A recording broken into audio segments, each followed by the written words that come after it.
This video is not a tutorial. It might be, but not for painting. Okay, maybe a little bit of painting.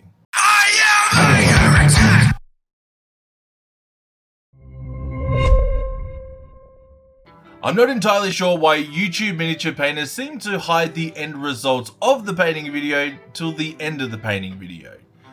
We've already seen the thumbnail and we know exactly what's going to happen here. So spoilers that aren't really spoilers, I took the Tor Garradon model, put an Escher Gang head on it with a big old mohawk, and painted it in the Hotline Miami scheme. And this scheme in particular is something that I have done again, and again, and again, and again, and again. So I'm getting pretty good at it. I don't know if good's quite the right word, but I'm getting a little bit more efficient, which is actually going to help us out a little bit. All of the short videos from last week had a secondary challenge to them. Each day I could only paint for the same amount of time that I exercised for. It ended up being about 3 hours a day worth of painting and 3 hours a day worth of exercise. And that idea is what the French would call fucking stupid. But for this video I'm sticking with a similar idea and only painting the same amount of time that I exercise for. Pretty sure the French would call that double fucking stupid. Yeah, let's do that. Let's talk about base coats and primer real quick. There's a weird subsidiary of people in this hobby that seem to think that there's a hierarchy in primer color.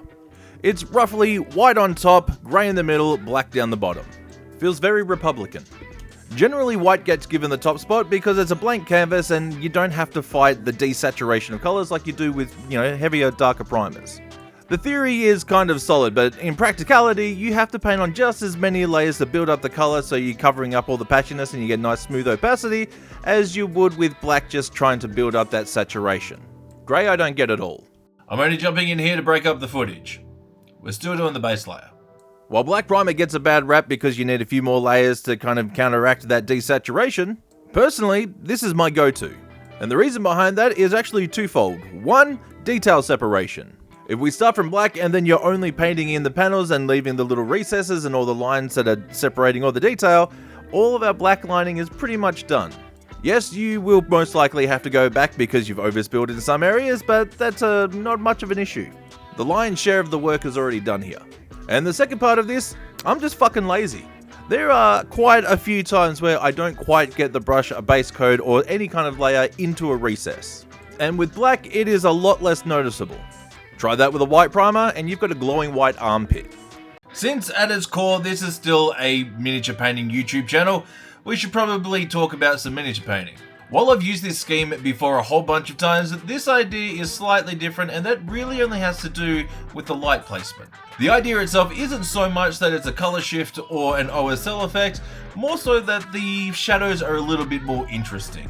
And if you're going to take anything away from this video as far as miniature painting goes, it's probably the idea of how to direct a light placement.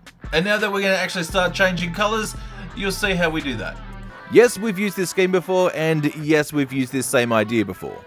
And that's as recently as the last video we put out last week. And just about every other video that's in the volumetric series. But what we have here is a combination of the two ideas. But here's where this scheme is kind of peak for this exact idea. For the light source itself, we're imagining that it's somewhere in front of the model, roughly to where the knee is pointing at or where the model's looking. And this is important to know because we're going to start to point all of the highlights towards that direction.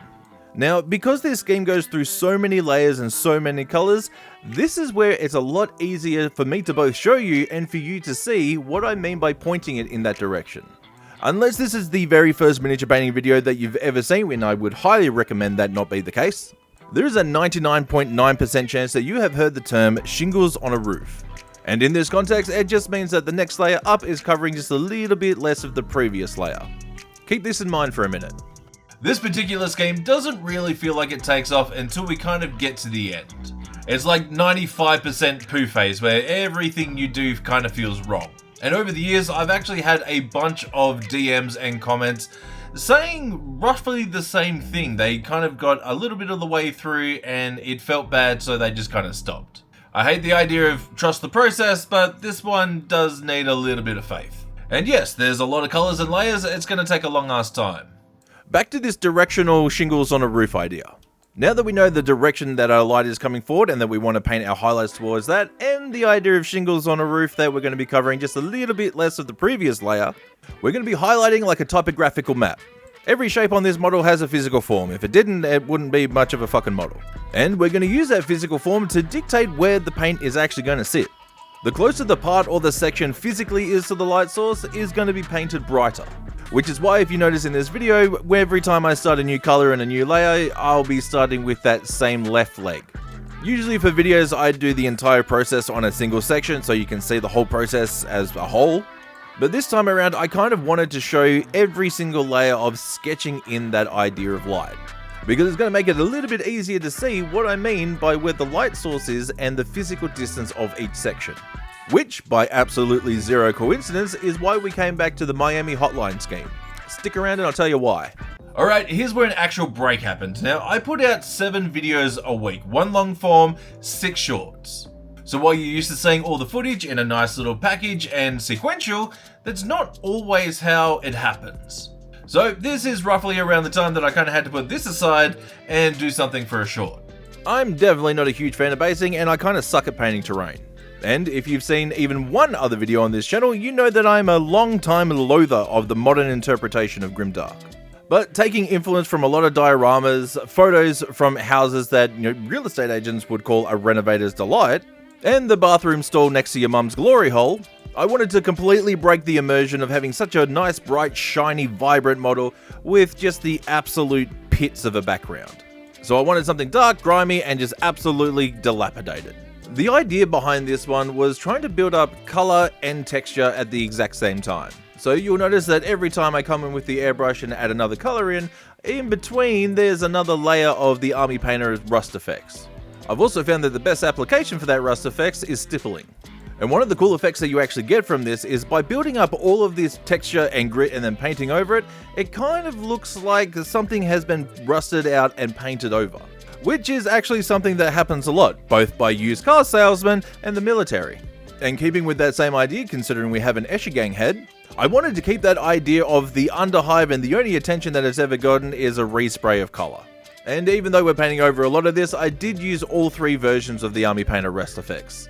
There's only light coats of paint going on, so some of this color variation does come through. We are going to finish the base, but that's going to be a little later in the video, so stick around for that. Right now, we're getting back to Tor and we need some pink. Running along with the same idea of showing you the entire light sketch of the model so you can see where the light would affect and where the shadows would sit, this particular paint scheme is actually going to show us those layers. While the end result and the outcome are going to have all the layers somewhat blended in, we're still going to be able to see and identify every single color that's going into it. A lot of the times in videos when the artist is trying to talk about shingles on a roof and leaving just a little bit of the previous layer showing through, they're still using a variation of the same color. It does get a little difficult to see the difference between a dark blue and a slightly less dark blue. But with this, there is absolutely no mistake. You're going to see the purples transition into the pinks that are going into the orange that's going to end up yellow, and then our highlights. And even though we're less than half of the way through, you can already see where those layers are starting to sit, and how this idea is kind of coming together. The next layer up is a mix, taking Burning Ore, which is an orange, and then Wicked Pink, and finding that sweet spot halfway between the 2 colors. Now, I used to call this Nova Orange. But now everybody at the Nova Open have lost their goddamn minds, I'm not even entertaining that idea. Now, this wasn't an official paint or an official name or anything of the sorts, but it really did kind of help naming mixes so we knew where we were up to. So if you have an idea of what we can rename this color, drop it in the comments. I can say this with absolute 200% confidence that the current board of the Nova Open can get absolutely double stuffed McFucked. Imagine clutching your pearls and insisting that everybody's going to be offended by a political piece for that piece to end up winning fan favorite. And no matter how many post or public relations releases you put out talking about inclusion, there is a reason that the entire arts department has left. And not that this overly matters, but for everybody that has stayed on, I do think a little bit less of you. Alright, back to the important part. Every time that we've been moving up in layers, there has been a 50-50 halfway mix between the 2 colors. And because we've started with purple and we're going to end up at yellow, this plus the shingles on the roof idea is pretty important. This layer of a mixed orange and pink in particular. While it is setting up the transition to eventually get into yellow, this is also the last layer that's going to be able to handle any kind of overspill into the purple. Because we're getting closer to playing with complementary colours, if those yellows and purples touch, they're going to start to cancel each other out. So from here on, we're basically just going to try and colour inside the lines. So I've noticed that there's a lot of painting and not a lot of walking here, fella. Well, I did. Here it is. Over the last 6 weeks, you may have noticed another series that comes out after every long form video of Less Heresy. If you haven't, the basic breakdown is I'm changing my lifestyle to try and lose some weight, build some muscle, and get ready for hip replacement surgery. Originally, it was just to lose some weight so I wasn't a perfect sphere, but I thought if I get jacked enough, I could probably moonlight as some kind of discount Jason Momoa. All of that aside, the actual painting of this model took about 2.5 hours. And even though I should have learned my lesson from last week of restricting hours to what could be found from exercise, I apparently didn't, and it does affect the outcome. Adding some kind of time restraint on something that already has a deadline is kind of a fool's errand. And in this context, that meant a few corners had to be cut, and for this specifically, the only real corner that could be cut was the amount of time spent on blending. After being a beginner and kicking on with the basic fundamentals, the two biggest differences I personally see between intermediate and advanced are two things. One is the understanding of light placement and the interaction between materials, and the second is the quality of blending. The first thing of light placement is almost purely theoretical. There are obvious ramifications and outcomes when it comes to physical practicality of actually painting, but for the most part this is just a thought, a theory, and a concept. Blending, however, is a physical technique that there is no thinking that can get you around this. I can almost guarantee you that you are a better painter than you think you are. You just need to spend more time blending. The trade-off, instead of this being 2.5 hours, it could have ended up somewhere between 6 and 9.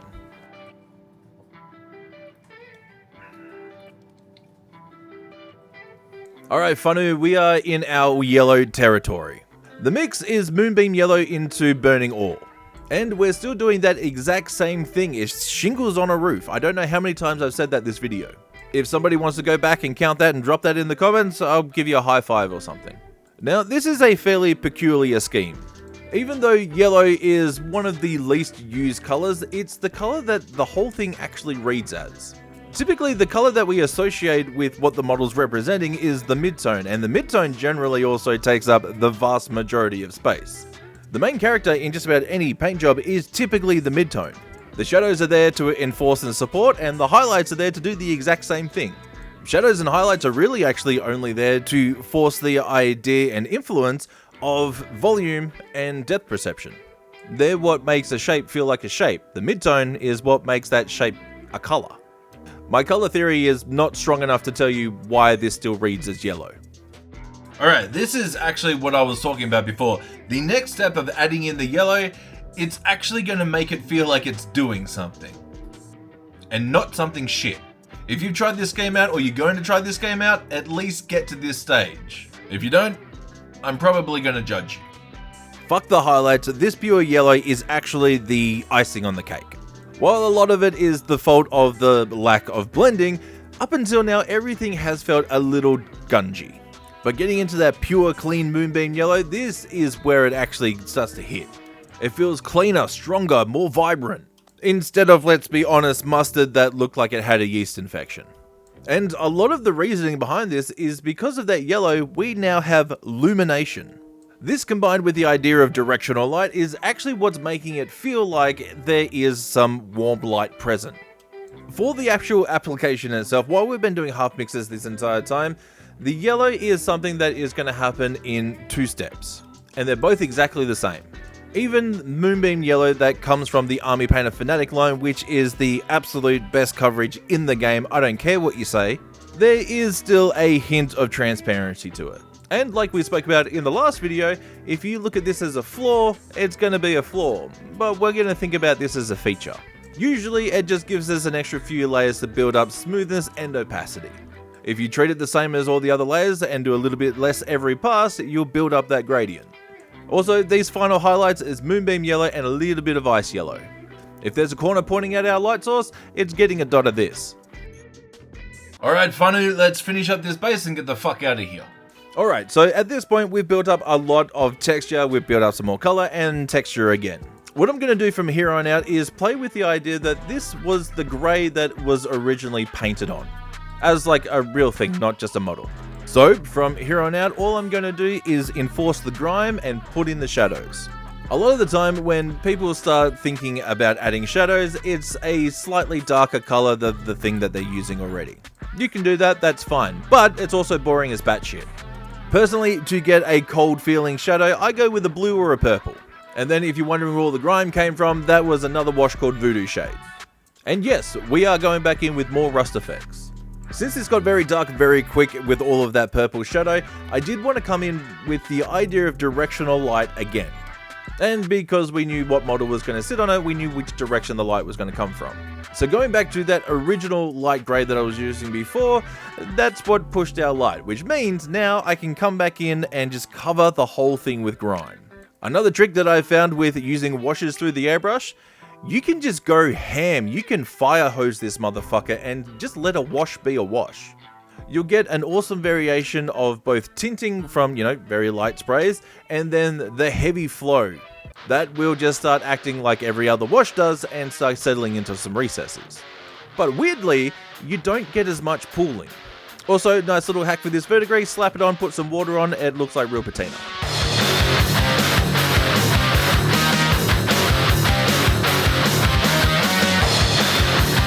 Is this my finest work? No. Am I particularly happy with it? Not overly. But as a teaching aid, it is pretty badass. And with keeping in that same theme, we might actually bring this back and use in another video about how to fix your shit. As always, a massive thank you to InGames, the Army Painter, and the best Patreon members in the world. Big love, you filthy heretics.